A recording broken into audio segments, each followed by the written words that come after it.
You know, sometimes you're the hammer, sometimes you're the nail.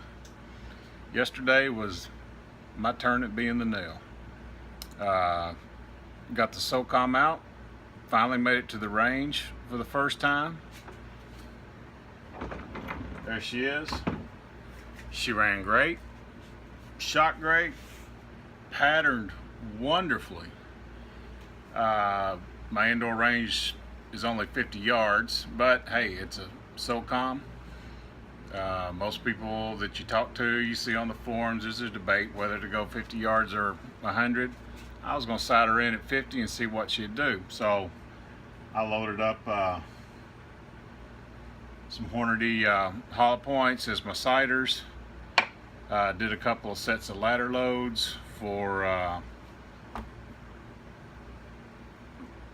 my cast bullets, the Lee 459 500 grain. Did some subsonics there, and for my see, I'm so frustrated I can't even talk. For my NOE 459 354 hollow points, worked up some hot loads, not hot loads, but some ladder loads there.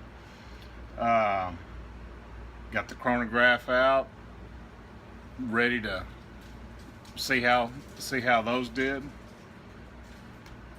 I have an AR-10, a POF AR-10, and I have put a new scope on that, so I was going to just get it sighted in at 50.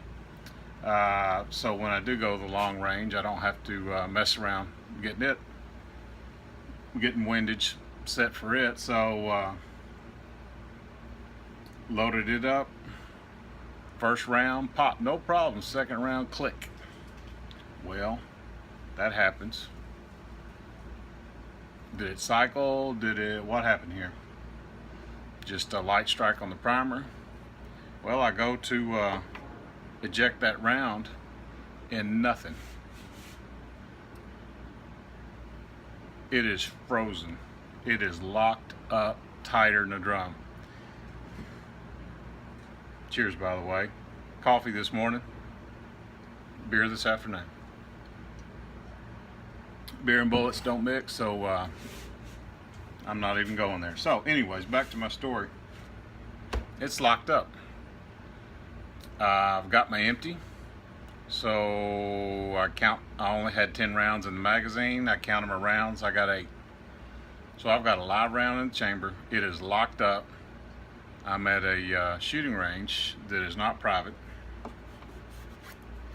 Well, crap. Go to my shooting bag, and where's my little gunsmith kit? Well, right here on my bench. So I got nothing. I got some empty magazines. So I check and look closer. I'm about 1/8 of an inch out of battery. So I try the forward assist. She's not moving. Try to pull back. She ain't moving. Get a magazine out. Try to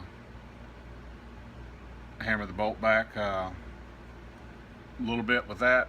She ain't moving. So I have to leave the range, go out and ask for assistance. Luckily there's a gunsmith there. He let me borrow his Smith hammer, and he actually volunteered to come and help me. So I held the gun and he hammered the bolt back, and we got it out. Without the shell in it, or without the cartridge in it, goes right in and out of battery, no problem, no problem. Well, these are some of my hunting loads. I got some 223 stuck in there, but you can see I've shot 33 rounds out of this batch. These are hunting loads. We killed hogs with them. Never had cycling issues with them before. So I'm like, well, crap, are my shoulders out of whack? Am I too long? What's going on? Try to chamber another round, boom, locks right back up. Well, I don't like playing with a gun that's not working right with live ammunition, so we packed that up. So I come home, case gauge, shells, boom, perfect. Put on the calipers. What is it, 2.75 overall length? Perfect. I think I'm at 2.73, just a hair under that. So I go through and I check all of them. Something I am anal about when I'm loading, especially bottleneck cartridges. Every cartridge goes in a case gauge. I can't figure it out. Pack it up. All right, let's move on to my new baby, my SOCOM.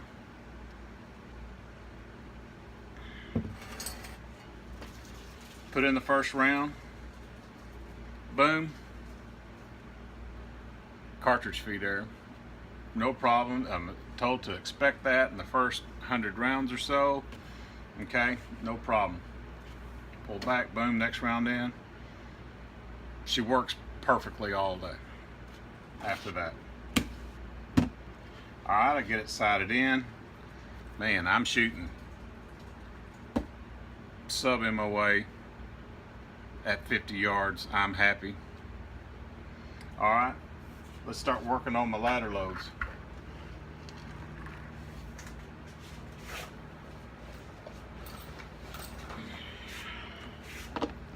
Get the chronograph out.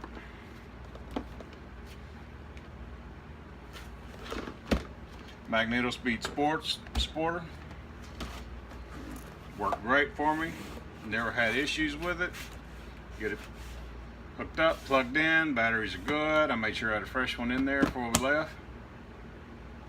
Error message. Error message is not plugged in. Unplug it, plug it in. Not plugged in. Alright, clean it off on my shirt. Not plug it in, not plugged in. So, fire a round or two, see if that's anything. Nope. Not plugged in. Error message. Unplug the battery. Plug the battery back in. Hell, there's only one wire. Error message. So I got no chronograph. Kind of hard to work subsonics and ladder loads. But, you know, I'm not going to let it stop me. So, put 50 rounds through it. I get the gas block all adjusted. I'm thinking my gas block's all out of whack. And because my shell, my cases are coming out just absolutely nasty. What the crap? Okay, well, let's pull some out here.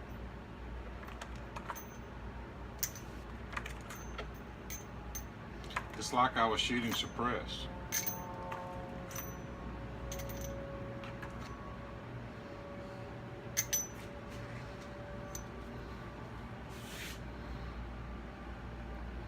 My suppressor's still in jail. I don't have one on this gun, so it's like hard to see. I don't have a light here, but just nasty. No signs of pressure. I take my, I've got an adjustable gas block. Wilson Combat works great, easy to adjust. I take it all the way out and take it all the way in. Well, these big boys, it cycled both ways. No change in the nastiness of these cartridges. Okay, well, get to my ladder loads. Those are loaded up with little gun from Tepo Jetsu's own load data. Alright, I'm doing a little ladder load here off a recommendation from Full Lead Taco. Started off with IMR 4198. Great rifle powder. Started off with 34.6 grains, all the way up to 38.6 grains. Clean as a whistle. Wait a minute. So it's not being overgassed.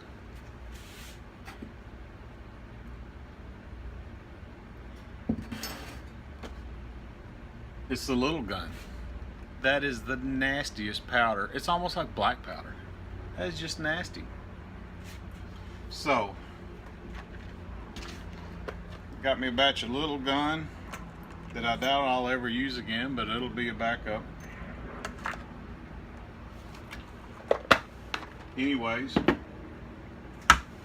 the 500 grainers didn't pattern as well. Didn't cycle the gun as well. Probably suppressed. I'll be okay, but you know that's to be expected when you're working on subsonics.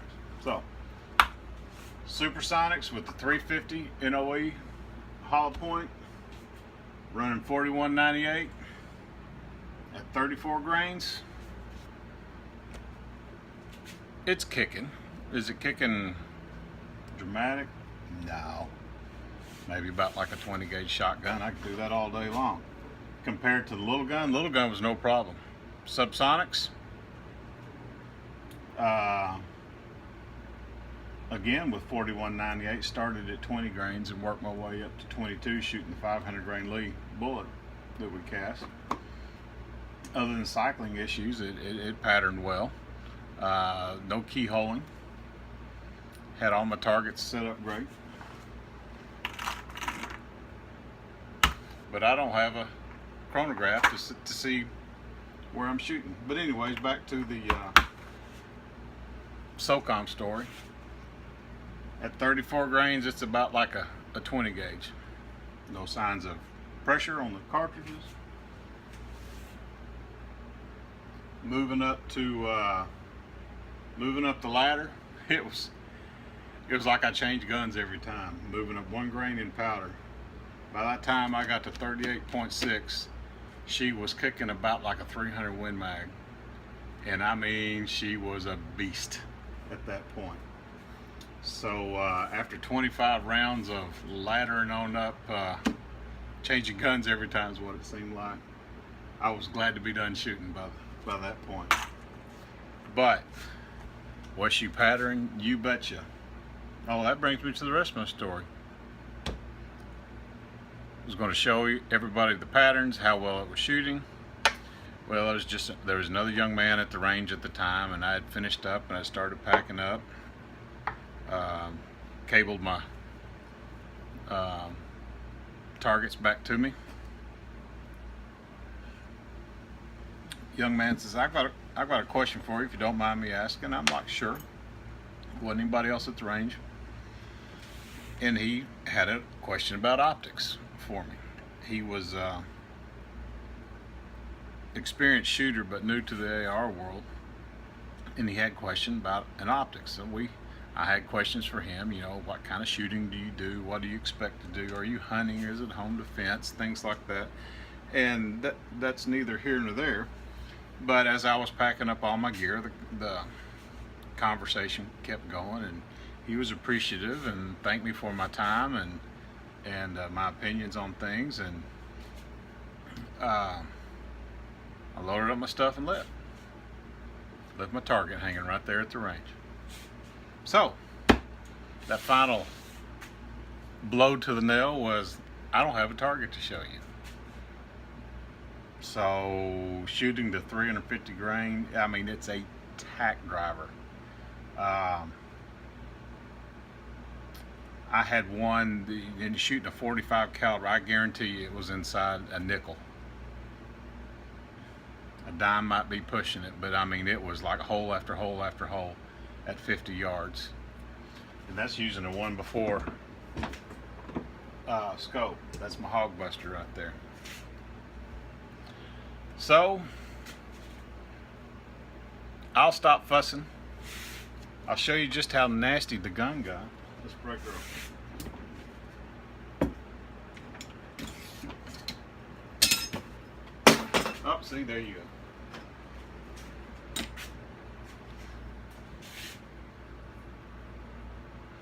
That's a Wilson Combat bolt carrier group. That is the Tromix bolt. The Tromix barrel likes the Tromix bolt better than the Wilson, so that's the direction I went. Looking at this bolt, I'm going to turn the camera down here. you would think I shot 500 rounds through this thing.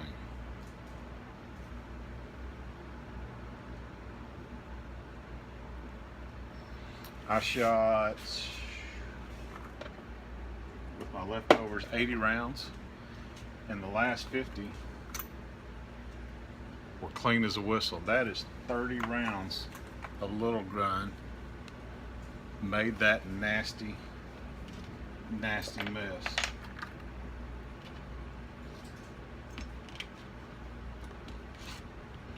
I mean, it is gummy. I had it oiled a little heavier than normal.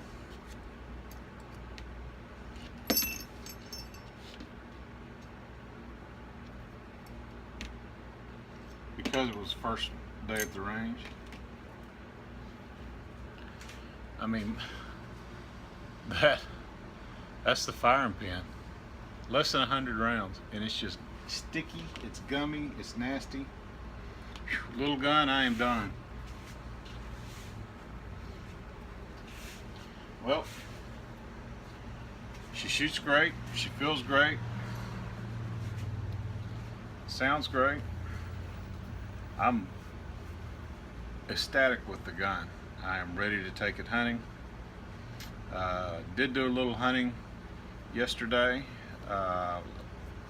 Be another video on that. Did not get a deer. Sat there and watched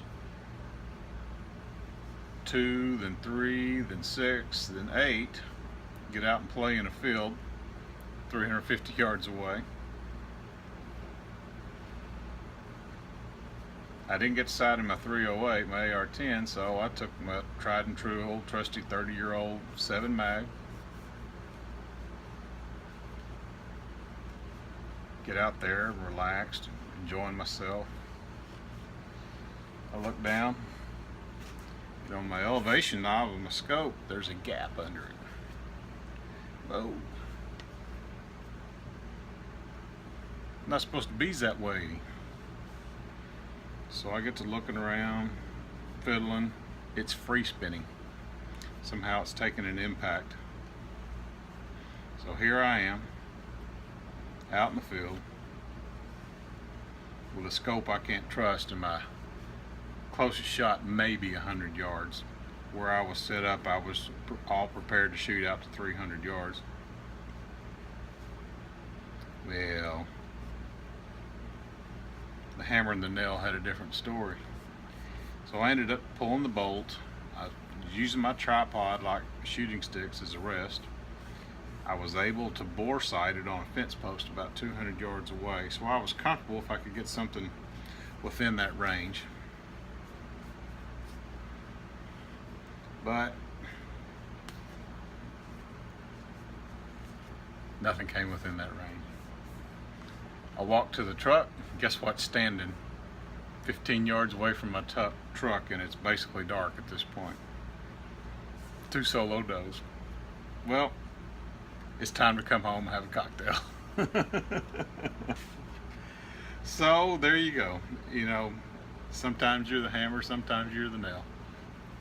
Be that way sometimes. Cheers, everybody.